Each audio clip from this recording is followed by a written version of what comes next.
मैं 12 जून हूँ, एक तारीख जो हर साल लौटती है और अपने साथ युद्ध की कहानी भी लाती है। सिनेमा की चमक भी, संघर्ष की मिसाल भी और खेल जगत की उपलब्धि भी। मेरी कहानी शुरू होती है 1812 से, जब फ्रांस के सम्राट नेपोलियन बोनापार्ट ने रूस पर आक्रमण कर दिया।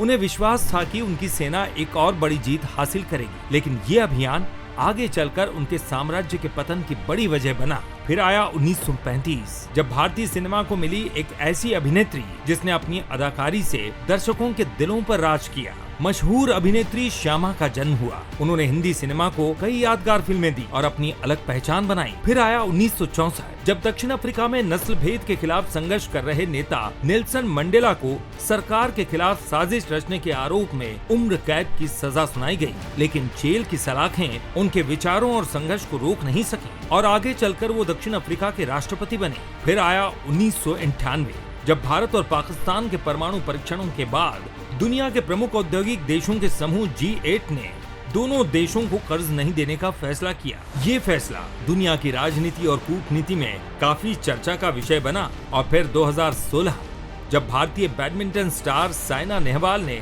दूसरी बार ऑस्ट्रेलियाई ओपन खिताब जीता, एक ऐसी उपलब्धि जिसने भारतीय बैडमिंटन को अंतर्राष्ट्रीय स्तर पर और मजबूती से स्थापित किया।